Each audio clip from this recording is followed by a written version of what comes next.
And now for something completely different. Forget everything you've been told by others before. Get ready for the real deal, the full story. Real talk about money, markets, life. Now, it's The Real Investment Show with Lance Roberts, presented by RIA Advisors. And good morning and welcome to the show. Of course, it is Monday as we kick off the last half of September the 15th today. So that also means that this week is the Fed meeting, the FOMC meeting. Everybody's closely watching that. Are they going to cut rates? And the odds are right now, the betting markets, etc., about 100% chance they're going to cut rates. The debate may exist between either 25 or 50. Odds are it's going to be 25 basis point cut, but the real thing that's going to be moving the markets is not the cut. That's expected. Markets have already priced that in. It's going to be what the Fed says. And is the Fed going to lean a little bit more dovish with the recent employment data, or are they going to stay kind of worried more about tariff inflation, which really hasn't shown up in any of the data?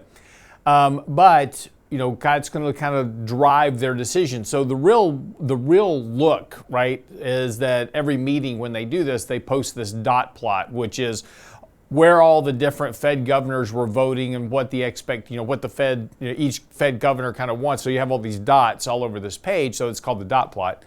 But they're looking for a shift in that dot plot for more rate cuts. That's what the market's looking for, that we're going to get 3 to 4 rate cuts this year. Before we go into next year. That's what the Fed's hoping for. That's what the market's hoping for from the Fed. And so that's really what has been a lot of this rally lately. We've seen it kind of across the board is that this hope for more easier monetary accommodation. Global money flows are also starting to pick up, so that's been supportive of kind of global markets as well at this point. So we're seeing a lot of central banks.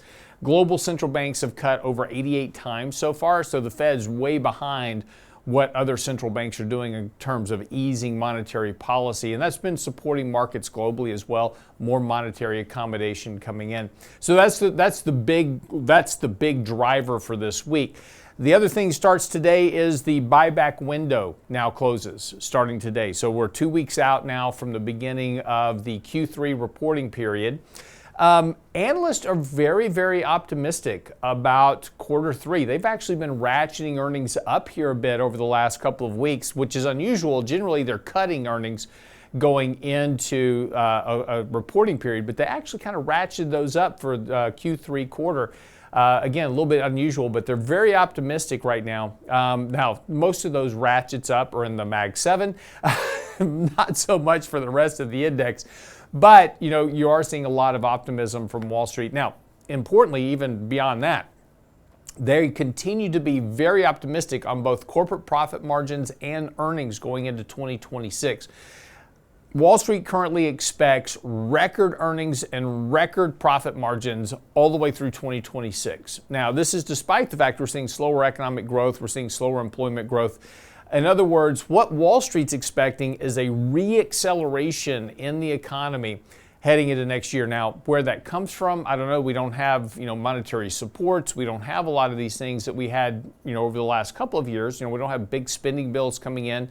So I'm not sure where this growth is going to come from, but that's the expectation. Maybe it's all a bet on AI is going to lead to, more profit margins because of more job reductions, higher productivity. I'm not sure where they're getting the data from, but that's what they're expecting. And markets are rallying on that because, again, as we increase those forward earnings expectations, right, that gives investors the ability to pay more for stocks without raising forward valuations because now the E is going up at the rate where the market is. So again, valuations are kind of stuck at a very high level, about 23, 24 times earnings. But as long as they keep increasing those forward valuations, investors can keep overpaying for stocks. That's the game that we play anyway.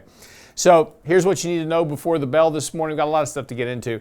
But here's what you need to know before the bell this morning. Markets basically hit an all-time high last week. Again, trading was very, very, very muted, right? We continue to see these kind of days where markets are just, 0.5% gain, 20 basis points gain, 30 basis. We're not seeing big moves in the markets in one direction or the other, but just kind of continue to climb this wall of worry. Again, we came down, we tested the 20-day moving average, held that support. We've rallied off that, getting a little bit deviated from that. So again, a bit of a pullback here.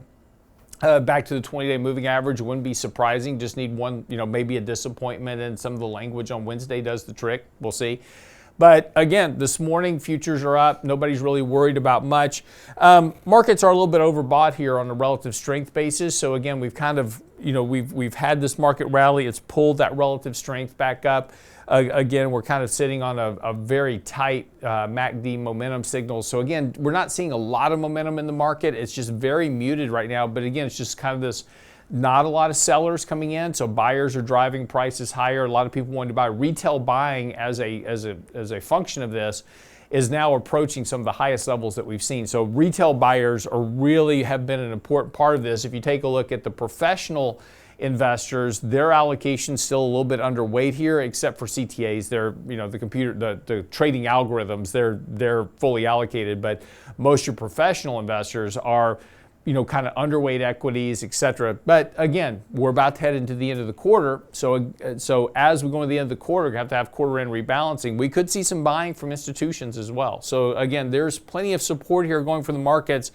But again, we just have this very kind of trend of the markets that just kind of grinds higher here. Now, interestingly enough, there's been a lot of conversations lately about a market melt-up. This really isn't the look of a market melt-up. This is just a grind higher. Investors are willing to pay more. We're not seeing a real speculative sharp advance, which would be more of a melt-up type mode, kind of like we saw in early 2019. We had that very, very sharp advance in the markets. We're not seeing that right now, but again, it's just kind of this grind higher in the markets as just investors keep buying, but we're not seeing a lot of selling. Again, nothing wrong with all of that, but the things to kind of watch for is that volatility remains very, very complacent here. And again, very, very complacent markets tend to lead to non-complacent markets. Now, what causes that? Again, who knows?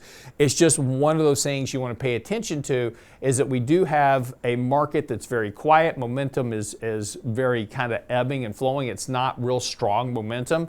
And you've got this very, very compressed, very complacent market. That's a good setup for something to come along out of the blue that just creates a spat of volatility and a fairly decent sell-off in the market. So again, just something to be aware of. Continue to hedge your risk, manage your portfolio exposure accordingly.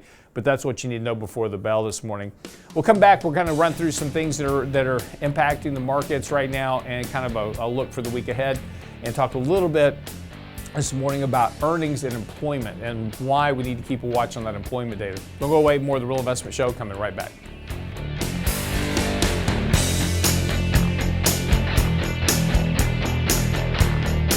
Real Investment Show podcasts are now available on iTunes. Listen anyplace, anytime at iTunes.com. If you're 65 in 2025, Medicare will be a part of your life from now on. What do baby boomers need to know about Medicare? Richard Rosso and Danny Ratliff present our next dynamic learning series on Savvy Medicare Planning. Thursday, September 18th, with answers to your questions about Medicare, when to enroll, and how to navigate the alphabet soup of Medicare. Register today for Savvy Medicare Planning, what baby boomers need to know about Medicare. September 18th with Ratliff and Rosso at realinvestmentadvice.com. realinvestmentadvice.com. You're listening to The Real Investment Show.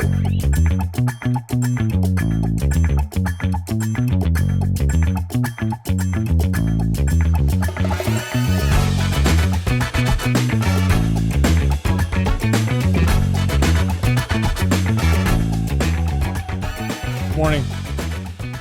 So just kind of a couple of things. Tesla shares are up this morning. Elon Musk purchased about $1 billion, about 2.6 million shares of the stock. He bought about $1 billion worth of the stock. So that's kind of weighing, kind of laying into the markets this morning. If you take a look at the kind of the heat map of the market this morning, it's mostly green across the board. But as usual, right, a big chunk of that heat map is Meta, Google, Amazon, Apple. Those are green. Those are kind of lifting the markets this morning here a bit. Tesla's kind of a bright green spot because of just this news that, Elon Musk is buying $1 billion worth of the stock. That doesn't necessarily mean that he's bullish on the stock, by the way. Could be for a lot of other reasons. There's, if you understand the way that these, guys like Jeff Bezos and Elon Musk, et cetera, work, they don't take their income in payment, like direct salary. A lot of this comes through share ownership. And that's a very tax efficient way for them to manage their lifestyle. So they take their stock, they pledge that stock for buying, mansions and boats and cars and planes and trains and automobiles and all the things they want to buy. They just borrow against their corporate stock. It's a tax-free transaction. So that way they don't have to pay taxes by just taking salary. So there's, based in a lot of these agreements, there's covenants that they have to maintain so much of a value of stock because they basically margined against their stock. So just because Elon Musk is buying $1 billion worth of stocks, which is nothing for him, by the way, that's left pocket change for most people. It could be because of a covenant in one of his loan agreements or one of his funding agreements, et cetera, that he has to, buy some more shares to have that on value. Because, again, Tesla shares have been under pressure lately. And, so again, could have a lot of things. Doesn't necessarily mean that he's bullish on the stock. But that's, the way the market takes it is that, that's if he's buying it, then it must be a good buy. So the stock's up about 6.25% this morning based on that news.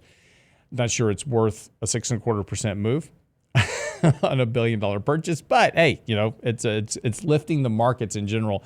The S&P is up about 13 points right now. The Nasdaq's going to be up a little bit stronger than that. Nvidia's a tad weak this morning. Microsoft just rounding out the Mag 7.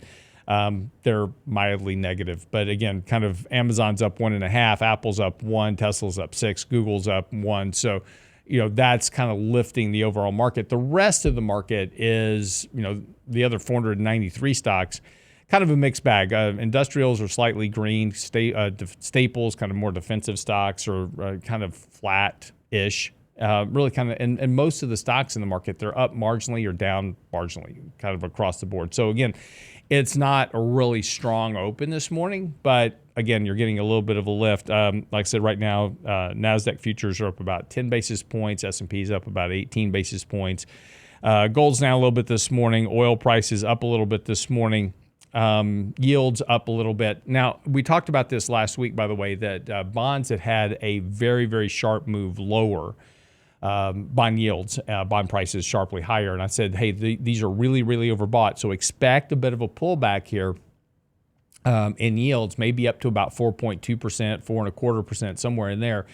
That's been happening over the last, on Friday. And then today, we're seeing those yields kind of back up a little bit. Not surprising. You had such a sharp move lower. It's not surprising that yields are backing up here a little bit just from a technical basis. Yields got very, very oversold. And so, again, kind of a bit of a bounce back. Bonds very overbought, so a little bit of selling pressure coming in.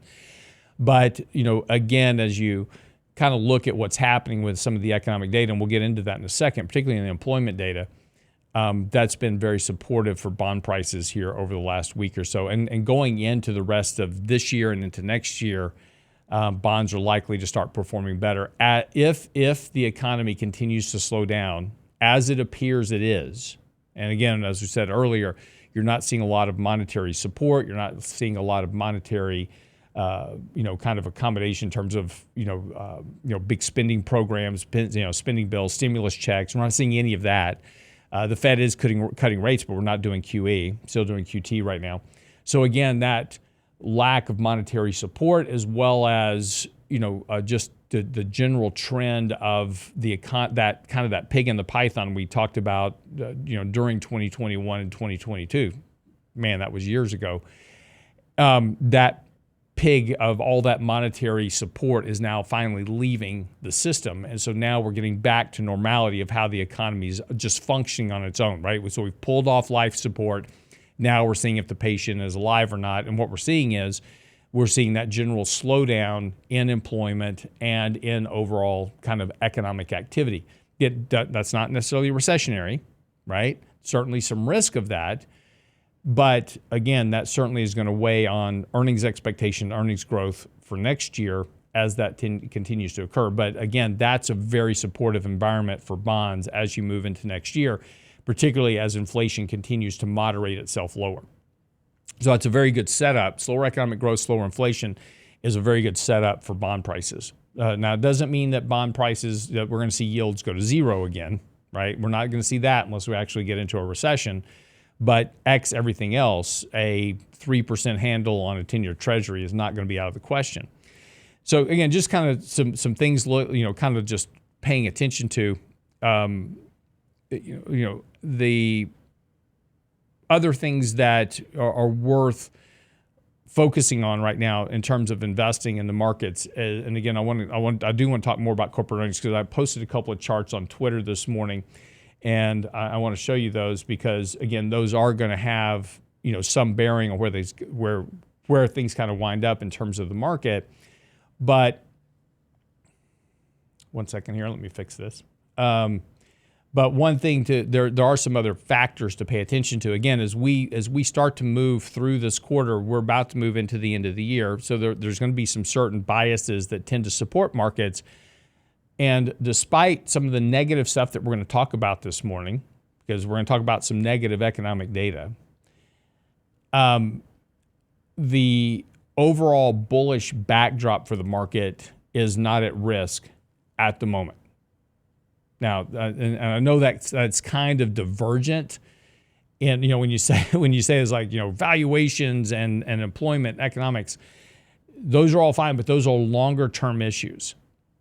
Those are things that occur over time, and those are the kind of you're driving down a freeway and you see some yellow, you see some orange cones on the side of the freeway, but you don't see any work trucks, you don't see anything like that. You just see some orange cones out there. Most people just continue to drive at whatever speed they're driving, but that's a warning that, over that next hill, right, as you cross that horizon, all of a sudden there's workers in the middle of the road, whatever, right? So again, it's not necessarily the things that we can see. We can't see, as market investors, we can't see over that next horizon. That next horizon's a couple of months out, right? We really can't see much past the end of this year as investors. We can guess at it. We can guess that there might be some workers on the other side of that hill or some road construction or whatever it is, but we can't see it. We can only guess at it. And it's the same thing in the financial markets. We can see with some clarity what's going to happen over the next month or two or three, and there's some things we can look at. We got stock buybacks will come back in October. Earnings are going to be good. And for Q3, there's no reason to expect that quarter three earnings just absolutely fell apart. There's no reason to expect that. The economy's continuing to chug along. Employment's growing. It's just not growing very rapidly. But again, things aren't just completely falling off a cliff. So there's no reason to expect that quarter three is going to be really any different than what we saw in quarter two, which should be supportive of the market, particularly as the Fed does start cutting rates. Now we can see that. We have some pretty clear visibility on that. We've got some okay visibility going into quarter four. Right? So as we get into quarter four, we've got, so quarter four reporting will start in January of 2026. We've got some okay visibility into that. But beyond that, things get really, really just, we're getting into guessing mode, right? We're kind of over, that's the horizon out there for investors. And again, we can all come in and say, oh yeah, 26 is going to be great. We don't know that. A lot of things can happen as we get further into 2026. If the employment data continues to grind lower, if consumer spending entrenches, which could be the case in some of the things that we are seeing right now, that's going to cause a potential issue with markets next year because of valuations. And again, go back to the very basics of everything, regardless of what your views are. The only thing that matters is forward earnings, because valuations for the market are tied to forward earnings expectations. I said this earlier, if forward earnings expectations are rising, then consumers go, oh, I can buy more stock because, I can pay more for this stock because, earnings expectations are going up. If there's something that comes along that all of a sudden contracts that forward expectation of earnings, which is very optimistic right now, then valuations have to be repriced. And that's where your risk in the markets come in. But again, we just don't have any visibility on that. And again, we can guess at it. And this is what gets investors into trouble, is that we just assume that everything will remain status quo as we go forward. and nothing is going to change that. I'm just going to keep buying stocks because there's no reason this market's going to go down. That's true. Right now, we've got some pretty decent visibility that the markets aren't going to, could the market have a 3 or 5 or an 8% correction? Absolutely. That's completely normal. You should not be surprised that happens. But a 20 or a 30% correction, we've got plenty of visibility right now. That's not going to happen in the next 3 to 4 to 5 to 6 months. Now, once we get kind of beyond that window, things get a lot less certain. And the risk is going to start rising, potentially, of that event to occur if the economic data continues to slow down. Now, here, let me show you a couple of charts here. This was a chart I posted this morning on retail investing. This is the net notional 30-day rolling sum in billions of dollars from retail investors. Now, this only goes back to May of last year, right? So it's just over last year. The last time we saw this type of activity was in 2021. And I wrote an article back in November of 2021 talking about, bullish excitement about the markets and saying, hey, the markets are really unsustainable here because we've just got retail investors just chasing every single asset class. And we saw this back then. It was the IPOs, the SPACs, it was stocks, it was, all this type of stuff. And you had the same type of kind of irrational buying in the markets in 2021. Now, it wasn't until several months later that the markets finally buckled and we had the correction in 2022. But again, it's just one of those indicators that shows the speculative nature kind of the overall market. This is Wall Street's view. Wall Street currently expects that every single quarter going through 2026 will show record profit margins. Record profits. Now, thank goodness that Wall Street is never wrong with their predictions. And I say that tongue in cheek. This is always the expectation of Wall Street. Wall Street never expects there to be a quarter where profits or earnings actually contract. That's always a surprise to Wall Street. Oh, we didn't expect that. If last quarter was positive, next quarter is going to be more positive. If the next quarter is positive, the next quarter is going to be even more positive. And they just project things out on a linear trend into the future. If markets are going up, they're just going to keep going up forever. That's Wall Street's view, right? Because they're having to sell product, and they're not going to come out and tell you it's like, hey, next year, you better be careful. We're going to have a 20% decline. Really hard to sell product if you're telling people the market's about to sell off. But again, that kind of optimism in the markets, again, nothing wrong with it, right? That's just the view. But those views of kind of a linear growth into the future with no hiccups whatsoever doesn't occur that often. And particularly when you're banking on just a handful of stocks to basically drive that view into the future. Here's one more for you. This was from Yardeni Research this morning. This is the percentage of analysts' average earnings and revenue forecast weekly. They're expecting profit margins to absolutely surge next year. Now, could that happen? Absolutely. We could absolutely have this massive surge in profit margins because of AI, right? If I can just lay off half the workforce and have AI take over all the jobs, my profit margins are going to surge. As long as I can produce the same product with half the employees, which are very expensive, right? Employment is the most expensive component of any business. So if I can drastically cut employment, I can have a record profit margin, assuming I have the same level of sales, right? I don't have to have more sales, right? I can increase my earnings per share and my margins on the same amount of sales if I can cut my costs. The problem, though, is that it's the same amount of sales problem. And this kind of brings us into the article I wanted to discuss with you today, which is, I posted this out on Friday. It's called Corporate Earnings Slowdown Signaled by Employment Data. And what this article is just discussing is exactly the problem with Wall Street's forecast. Wall Street expects everything to remain status quo, and if we had 6% growth in the economy last year, whatever, they just expect that to continue in the future. It doesn't matter what else happens. But this is the 3-month average change in employment. Now, it's kind of going in the wrong direction for stronger economic growth. In fact, big drops in employment, the 3-month average growth of employment has typically been pre-recessionary. And you can see this kind of big drop we just had over the last couple of reports there on the tail end. And typically you see that type of decline right before the onset of a recession.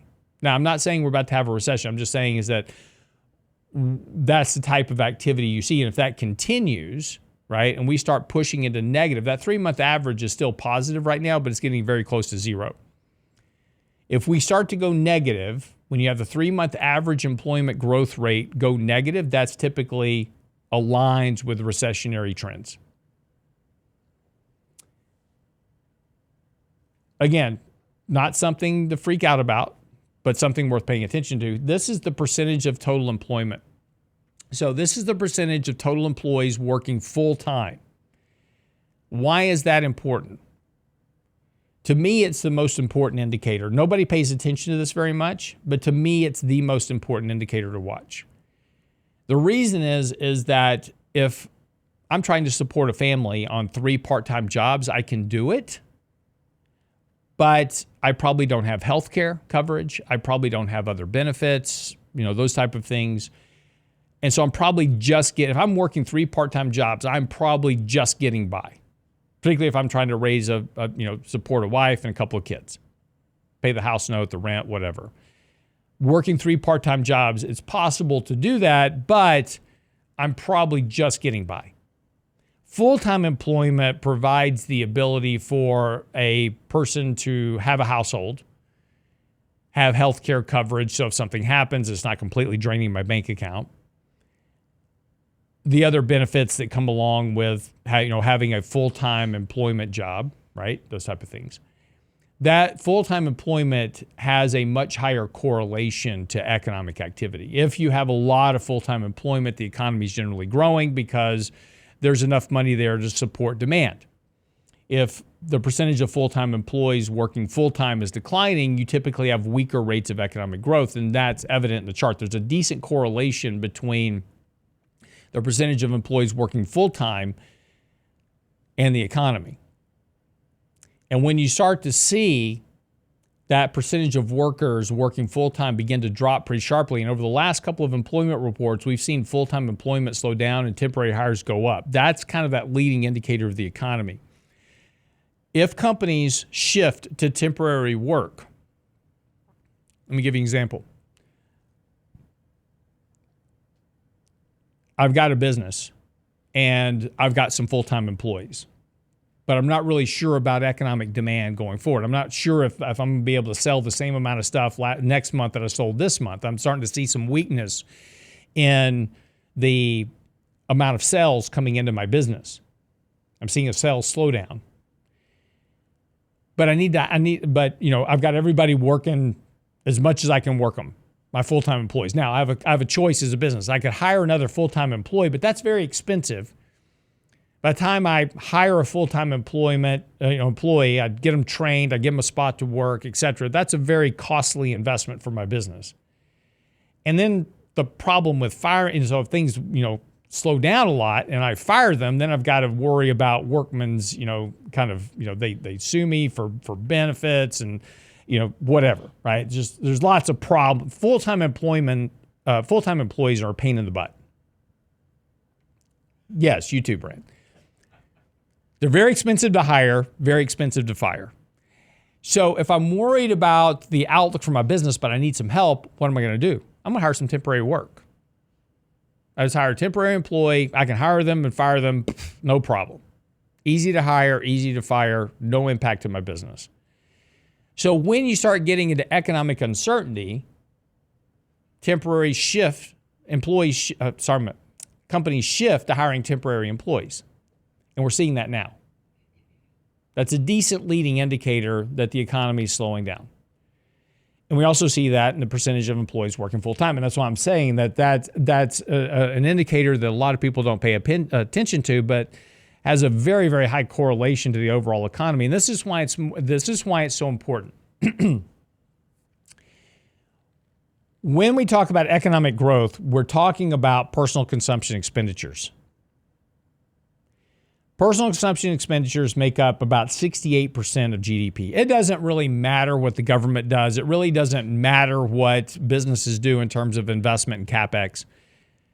That has an impact on GDP growth. Net imports, exports has an impact. But it really comes down to personal consumption expenditures because it's 68% of the index. What they do drives the overall economic activity. And PCE has a big impact on earnings because that's where revenue for companies come from. If consumers are spending money, that means companies are making revenue. If consumers are not spending money, they're not making revenue. So when you're talking about earnings, pay attention to personal consumption expenditures. Here's a chart of PCE, CPI, and the percentage of full-time employment, as I was talking about a second ago. You'll notice that when the percentage of full-time employment declines, so goes, on a bit of a lag effect, but it is there, a drop in personal consumption expenditures, and inflation falls with it, right? Why does inflation fall? Because inflation is only a function of supply and demand. That's it. If I reduce demand in the economy, prices get cut to sell product, inflation declines. This is why paying attention to full-time employment as a percentage of the total employment level is very important because, again, the fewer full-time workers you have, the less demand that you have in the economy. And this is why, by the way, that the Fed is behind the curve. The Fed's been very reluctant about cutting rates. They've been worried about this whole tariff inflation thing that hasn't shown up. And we said back in November of last year it wasn't going to show up because of the way that tariffs work in the economy and who eats the tariffs, right? It's the producers. The problem now is that the Fed hung out there not cutting rates, and they probably should have cut rates sooner. We talked about this previously, is that the Fed was already probably behind the curve, and now the two-year Treasury, which has a very high correlation to the Fed funds rate. You can show this chart, Brent. The two-year Treasury has a very high correlation to the Fed funds rate. The two-year Treasury rate is 80 basis points lower than the Fed funds rate. In other words, the Fed should have been cutting, or should have already cut by about 80 basis points per right now. So if the economy is slowing down and the Fed is cutting rates and the two-year Treasury is declining faster than the Fed rate cuts, that is typically preceded basically more weak economic environments. But what the market's betting on right now is this environment where economic growth is going to reaccelerate, earnings are going to reaccelerate, and everything's going to be just fine. And maybe that's the case. The problem is that I just don't see how you get there. Because, again, we don't have, as I said earlier, we don't have some big infrastructure spending bill about to get passed. We don't have another CHIPS Act to get passed. We don't have another $1 or $2 trillion infrastructure bill to get done. But just none of that's there right now. We're not talking about that. In fact, the things that we are talking about are actually things that weaken economic growth. Now, they're good things, right? We're doing things to clean up some errors we made in the past, but those detract from economic growth. They don't provide economic growth. So that's going to have an impact on this kind of forward outlook for the economy. And again, while the while we know this data is there, and we're certainly talking about weaker economic growth, we're certainly talking about slower rates of employment. We just had the negative revisions of 900. So this past Tuesday we had the 911,000 negative revision to jobs, right? The average monthly growth rate was like 140,000 jobs. After that revision, it's like 78,000 jobs a month. It was a huge decline in the amount of employment that we were actually creating post those revisions. So while the market's done okay, right, it's been really a function of just a handful of companies. This is a chart of earnings growth by sector. And I want you to look at this really closely here because this is what I'm talking about. Yes, the economy has grown. Yes, we have seen earnings growth.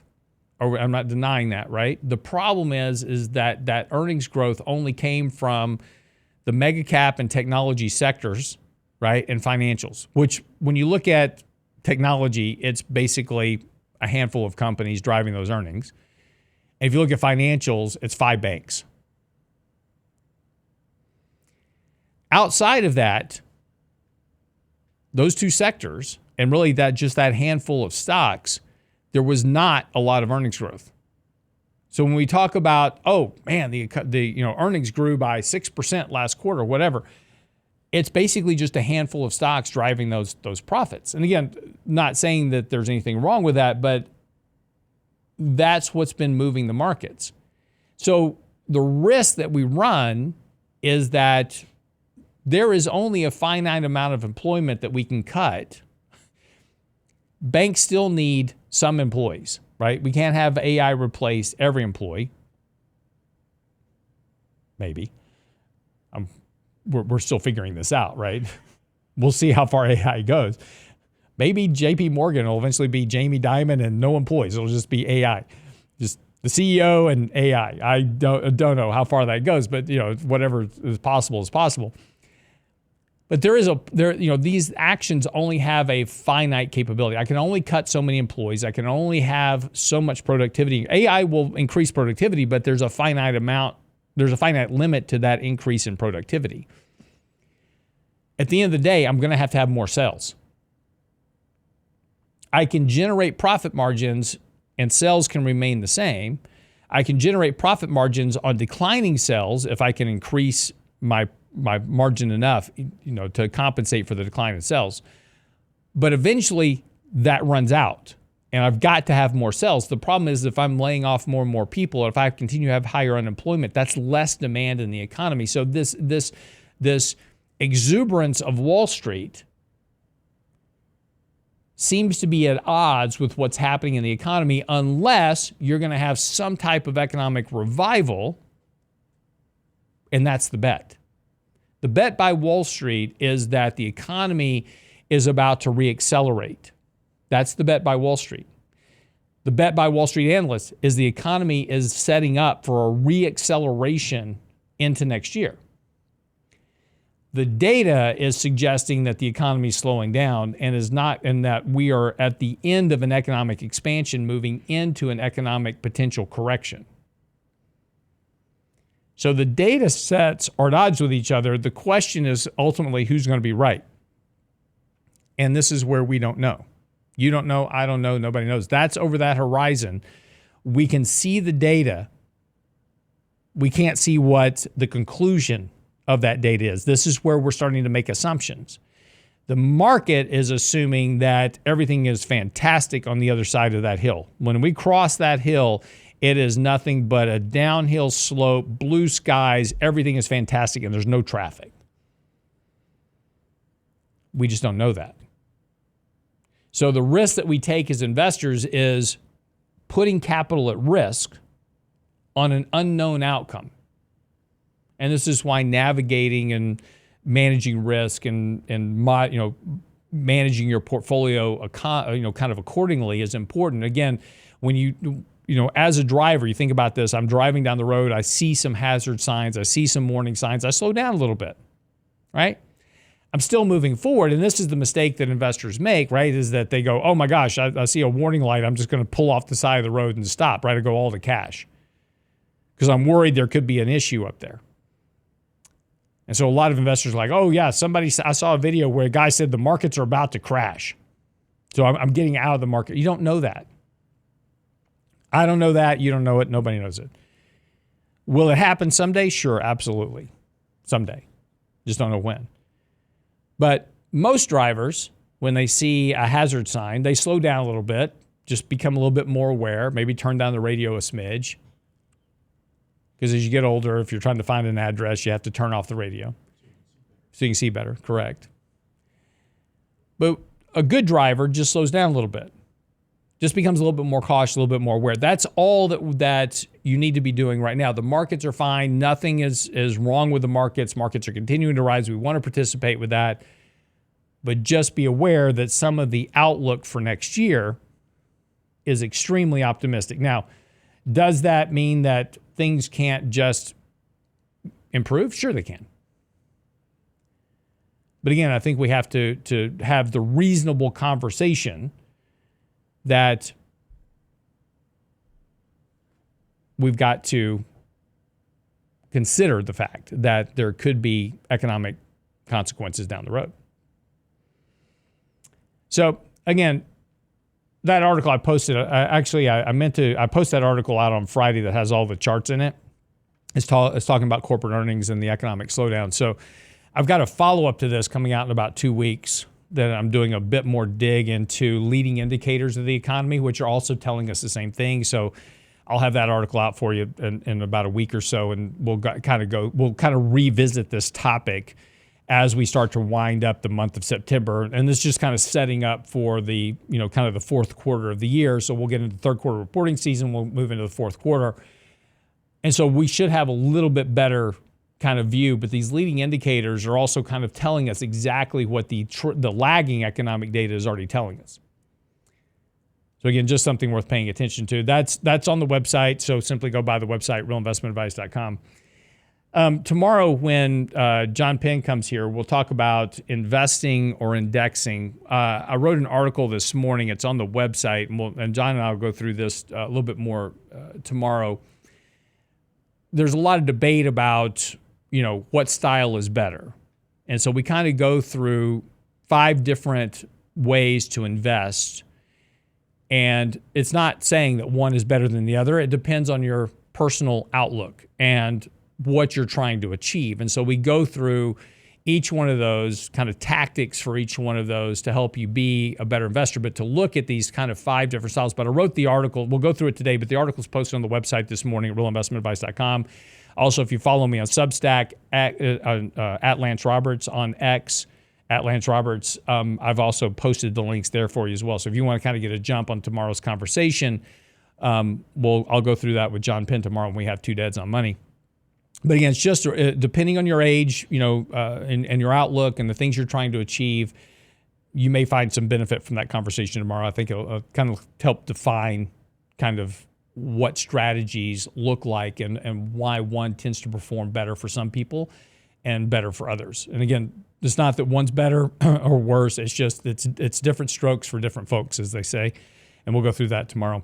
Thanks for joining the show today. We appreciate it very much. Make sure and like and subscribe to the channel. We do appreciate that very much. It helps with our algorithms. I talk to you every day. Your support's very much appreciated. I appreciate it very much personally. Always happy to answer questions. I get lots of emails, so feel free if you want to ask an email, send me an email. Go to the website at realinvestmentadvice.com. Click on the Ask a Question button. Comes right to my desk. I answer every email every day. Happy to do it for you. And if you have any questions, like I said, it's all there for you. It's all there at the website, realinvestmentadvice.com. See you back here tomorrow. Have a great day.